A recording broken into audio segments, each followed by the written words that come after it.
All right, so I'm going to start my pre-cap video of today's activities. So today I went to the ruined monastery of the 40 Saints, which refers to actually the name of the city Sarandë, which is the Greek word for 40. So 40 Saints refers to like 40 martyrs who were killed during the early Christian period, and the Byzantine Roman Empire, like in the 6th century AD, erected a church and monastery dedicated to those 40 martyrs. And it was actually like the largest church and monastery in the Ionian area, like this area of like um, northern Greece, like southern Balkans area, for like 1,000 years. For about like 600 to like 1600 AD, this was like the largest site of Christian activity in the area. So it's kind of crazy to see it in such a state these days. Um, yeah, so it was pretty much destroyed, and it was after 1600 when the Ottomans took over. The Ottoman Turks were Muslims, and they kind of like let it go to ruins, and then it was revived in like the 18th and 19th, early 20th century, where it was still like in decent shape, I guess. It wasn't like totally wrecked. There's still like tower, like they were able, the monks and were able to get it going again. And then World War II hit, and like it was basically destroyed in the war by, German and Italian and partisan destruction, essentially.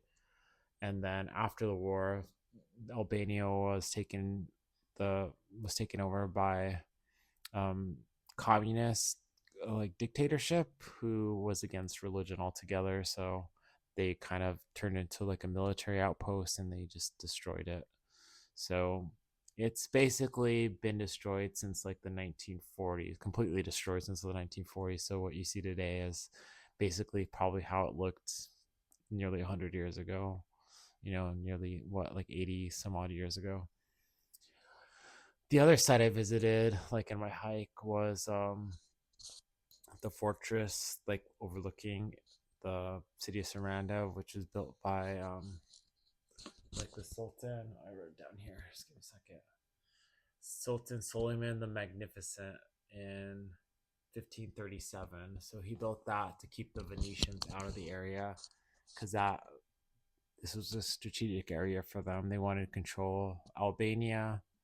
They wanted to, yeah, take over the area, essentially control it completely. So they used that fortress to do that.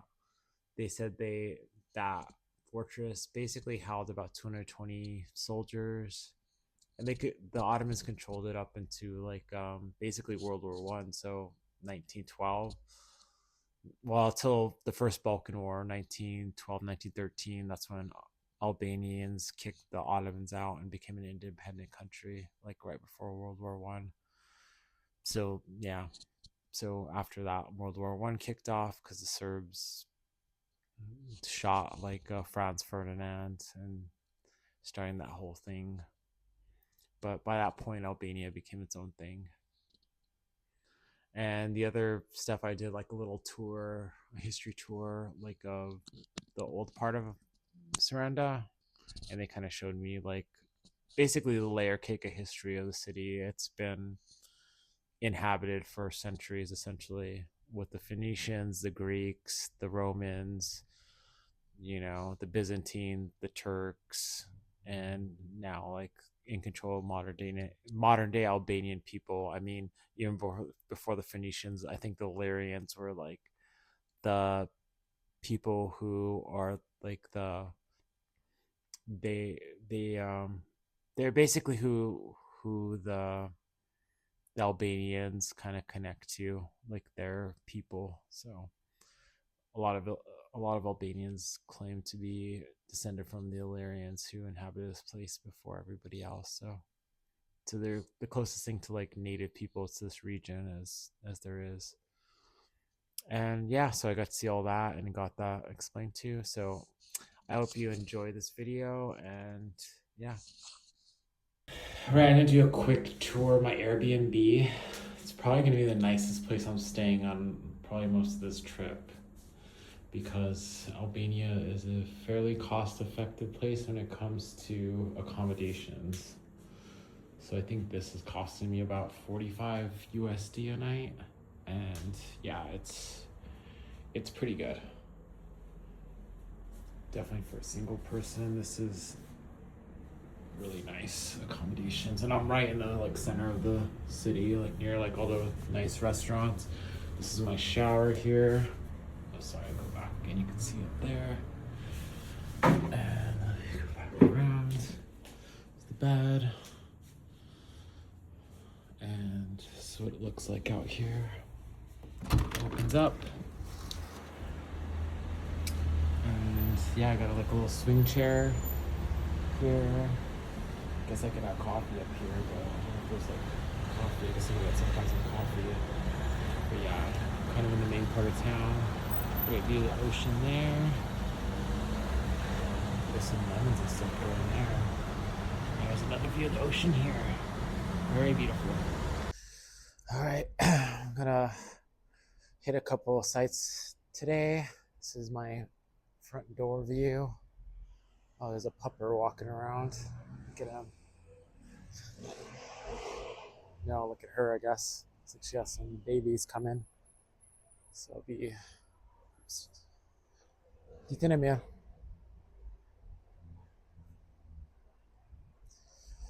I'm gonna help myself to a coffee, but yeah, this is it. I get these beautiful views. So cool. All right, this is my new coffee spot. I think I'm gonna. I came here yesterday and they're pretty nice. So give me my morning juice.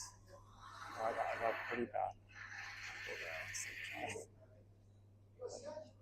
I don't know. So this is like one of the main streets here in Sarandë, like along the boardwalk there, along the beach. So I think this is like probably like a view a lot of tourists get to see when they come to the city. It's pretty nice. It's like they have like a lot of like tile streets here. The buildings are cool. Plenty of shops and stuff.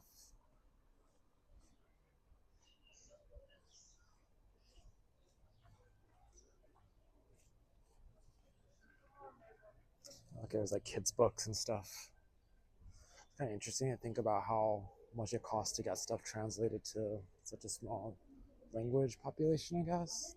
Well, Maltese had like a 500,000 people and they had like a lot of resources for them. So Albanian, I think there's like 4 million people here in Albania and like another 2 million in Kosovo.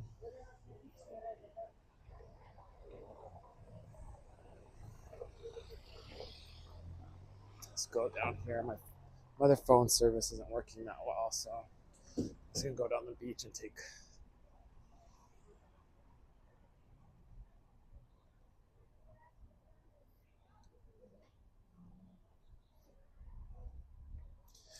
I think I might try to get like some burek, local street food snack.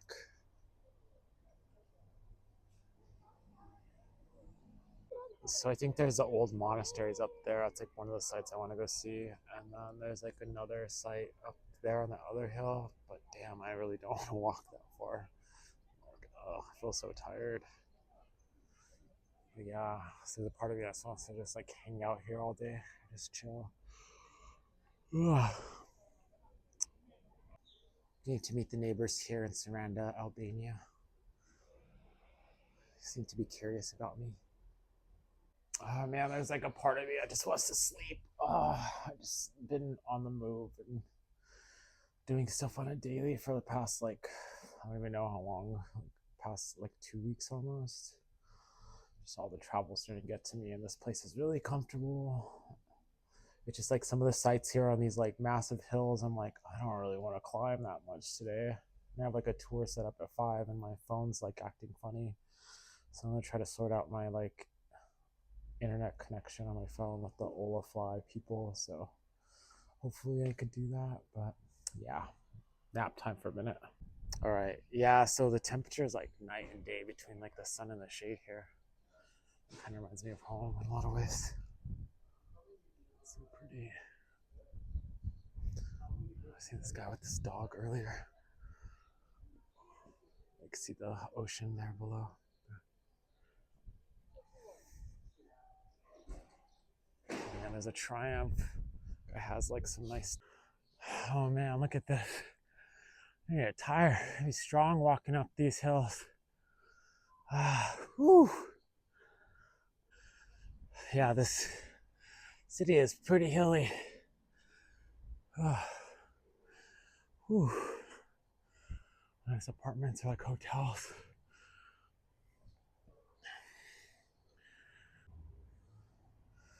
All right, so this is what it looks like here.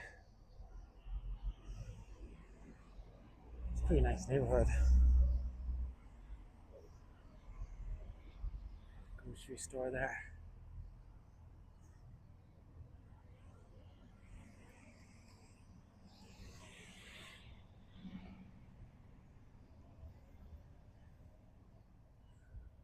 Pretty good view.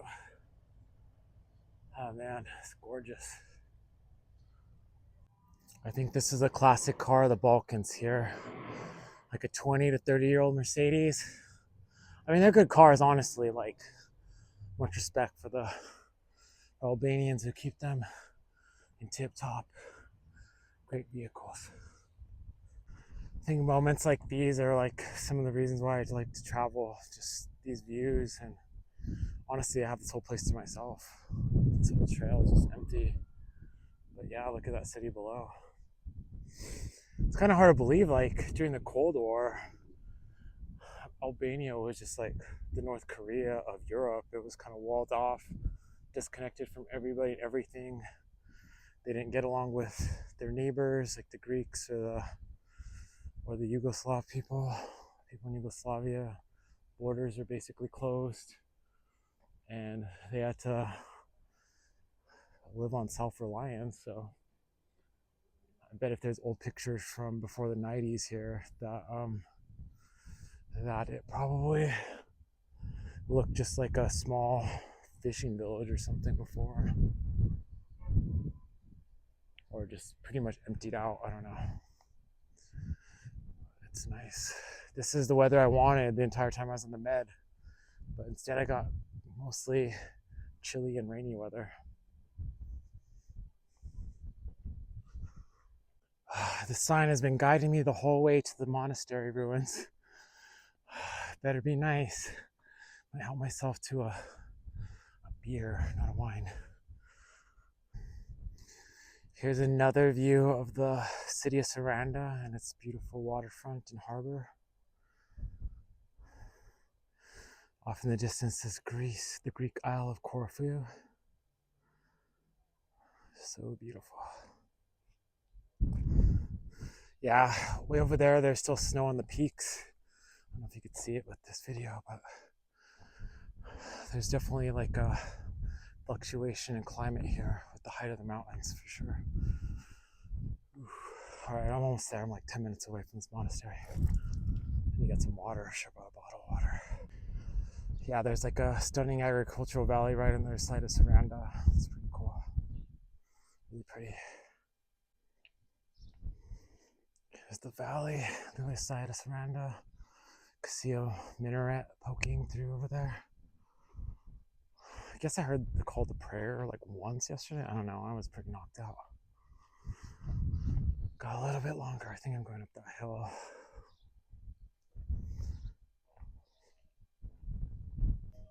Hey, look, I got a little bit of traffic coming in. Pretty thick. What are you guys doing? So cute. Yeah, I don't know if you can hear this, but that's the call to prayer there.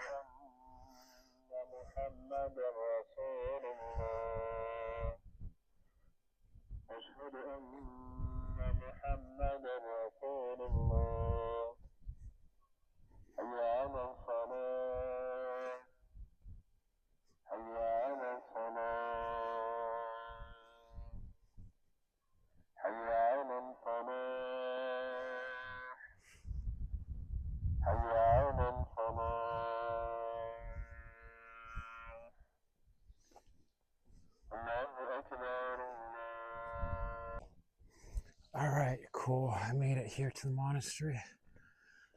Oof, that took a minute. I have to chug a bottle of water whenever I get to the shop.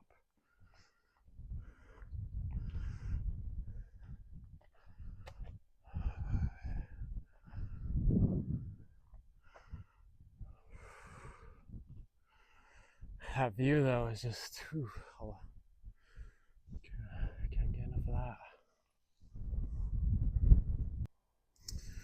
All right, made it to the monastery. Let's see, let's zoom out a bit. I think these are some of the quarters where people used to live. But the monks must have had a great view, that's for sure.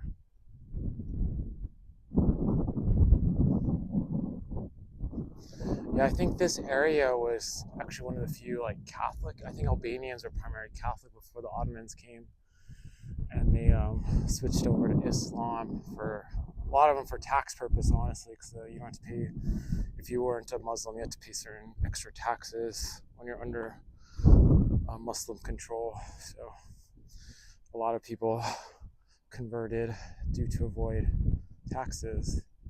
Oh wow, looks like there's a shipwreck in there. I didn't notice that. If you look deep down in there, I don't know if you could see that.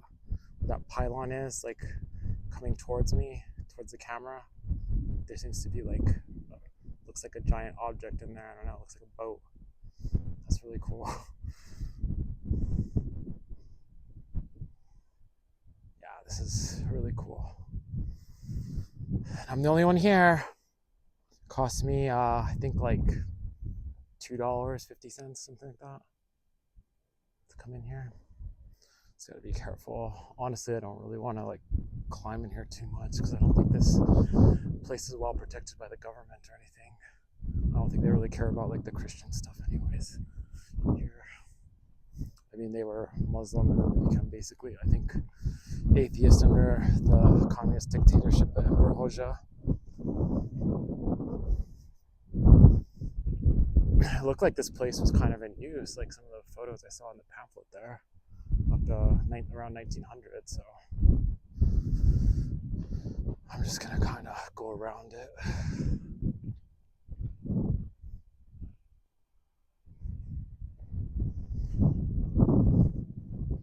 Just do like a little... Yeah, it's kind of sad. I let these places go. How many generations of people lived here? I went to study the history on this place, and I'll put it in my pre-cap so you can learn a bit of the history of the place.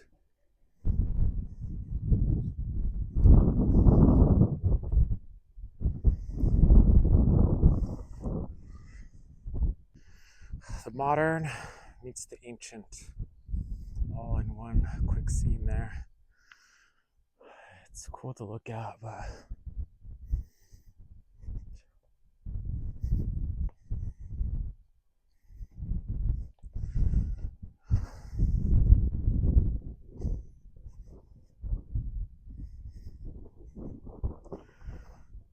yeah, there must have been like some stuccos and stuff under there.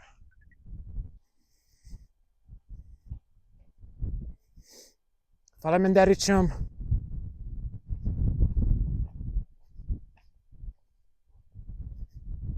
All right, that was cool.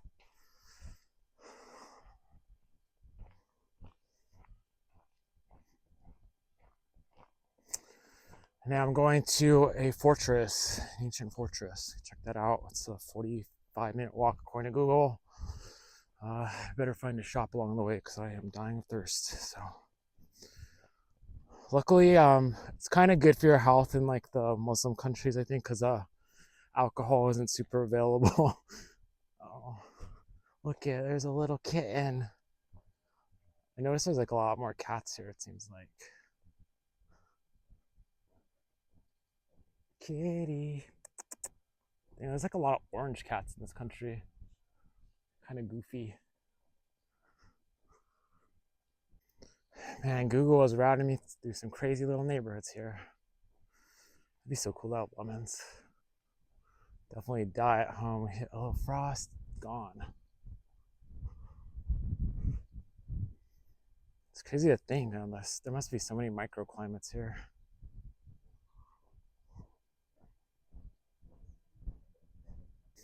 All right, I have a climb going up there to look forward to. So looks like there's quite a bit of glare on this camera. I hope it doesn't show up too bad. You guys watching it. But, yeah. More kitties. Oh, this one's a gray one. All right, I'm getting closer. I think I'm like 15 minutes away. Yeah, that's what it looks like back there. Houses are pretty nice.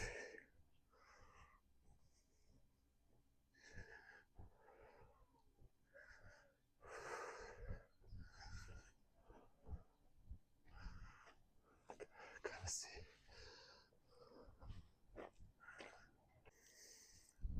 Yeah, so I'm getting close to the top of the fortress. So here's the valley below, another angle. Looks like they might use this river here for irrigation. But yeah, there's still snow on top of the mountains over there. Look. If you look way out there. Cool. You guys need to follow your master. They're calling for you. They're calling for you.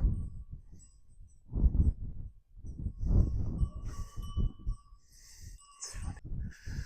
Oh, shit. Yeah, that shepherd was pretty upset down there. He was like pointing at his sheep. I was like, dude, I don't understand your language. Wow, it's freaking crazy. Get that.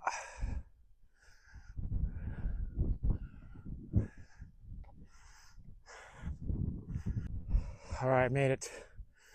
Oh, dang. This is rough. I think if there was like a bus, I would definitely take it back. Whew. But, oh, look at that.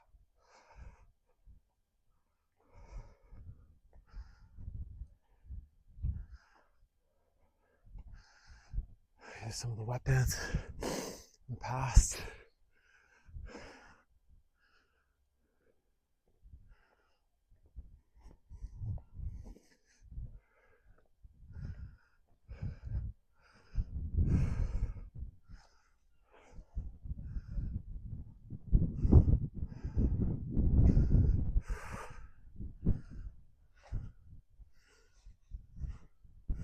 I think it's like a cafe here.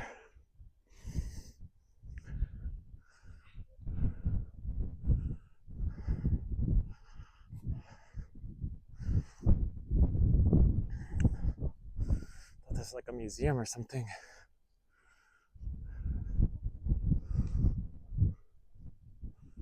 Yeah.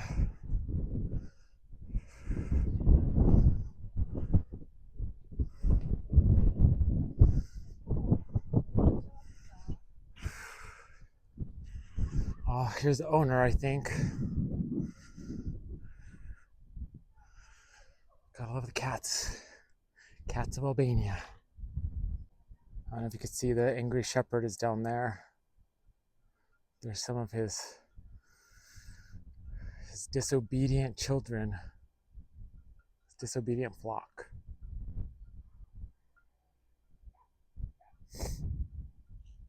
Look, you could see that. So those are like little bunkers there. So the country of Albania is filled with these little bunkers because it basically cut itself off from the world. They were allied with the Yugoslavs, then that fell apart. Then they allied with the Soviets, and that fell apart. And they allied with the Chinese, and that fell apart. And they were just like, we're just going to be on our own. And out of fear of invasion by everybody, America, NATO, Yugoslavia, Greece, Soviets, China, I don't know, they were just afraid of the whole world. So they're basically like pimples of paranoia, just pockmarking the whole country. Yeah, I was kind of hoping this would be like a museum or something up here. Get what you get. It's got some good views though, so, and I didn't pay anything, so I guess there's that, right? Seems like they could only have food out here if it wasn't like windy or anything. Yeah, I mean, this place would probably be a pretty cool venue for like a wedding or something like that. Probably be really expensive, I'm sure. At least for here, I don't know. Maybe like an average American middle class person could rent this or something. I don't know. But here, you probably have to be upper crust. Ooh, this wall is kind of short, so I don't know if I'm getting too close. Well, at least it's a little bit thicker. But there's these ornery goats causing hell to that poor angry shepherd. There's the lighthouse there. All right, here's my last view from the top, the tip top.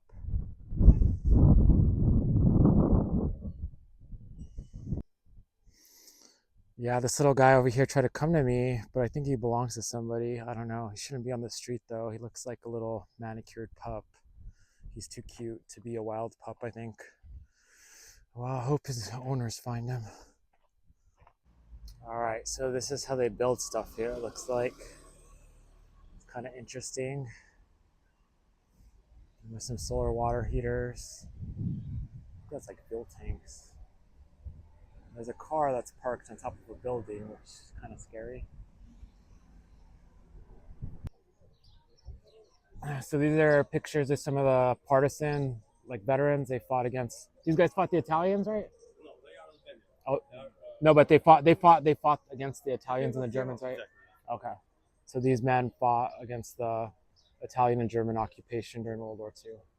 We can translate it directly, but it's like a fishing port, the old one. So they still like pull in a lot of catch from here. As you can see boats are for tours for in the summer. So we are.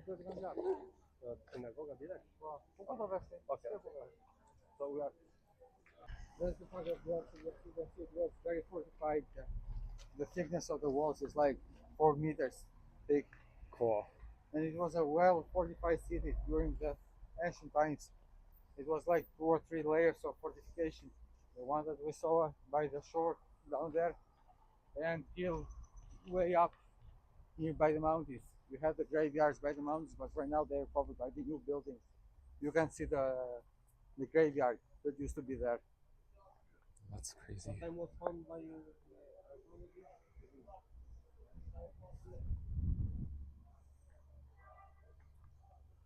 This one has like iron in it or something.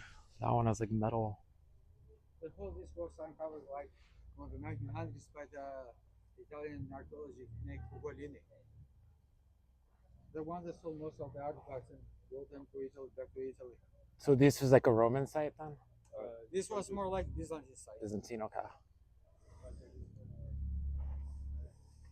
So the name of this place is like the Jewish synagogue, but we don't know if the Jewish built it or it's just a name because the Jews came later. Okay, according to our guides there, they're saying this used to be like one of the main grain storage and mills for Albania, or for this area of Albania. So all the flour and stuff was milled here. So to be able to make like pasta and wheat and stuff for like bread and everything here. So that was during like the communist times. So people used to work and make and package flour and stuff. So that's kind of cool. I guess there's like an old wrecked car there. So yeah, during that time before like the 90s, so from like basically World War II to like the 1990s, people were not allowed to own private vehicles. So and they were saying that being a driver was like a full-time like government job. So only like the government officials had like private chauffeurs and stuff like that to get around. But most people just went on by bus, I guess, traveled by bus and stuff. Travel by bus and rail. I guess Albania had a better rail network back then than now. Kind of deteriorated. But Yeah, beautiful area. Oh yeah, they're mentioning too. So the shipwreck that I pointed out earlier from the top of the hill, it it was an Italian hospital ship that was bombed by the Germans in 1943. So that's kind of crazy. So there was some action here during the war. The partisans helped kick out the Germans and the Italians during like the middle of the war.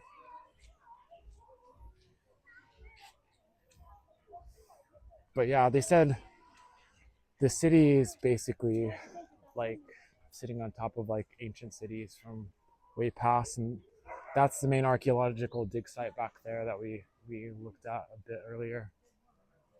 But overall, it's a place where they're barely starting to scratch the surface of all the history in the country. Oh, so many like orange cats in the city. It's crazy. I just want to add this to the video because I think it's kind of catchy. Currently drinking an Albanian beer in an Elvis themed bar. So classic, right? So it looks like the bartender there is the Elvis impersonator. He's actually does a pretty good job. All right, this is the view from the Elvis bar here. It's Sarandë, Albania.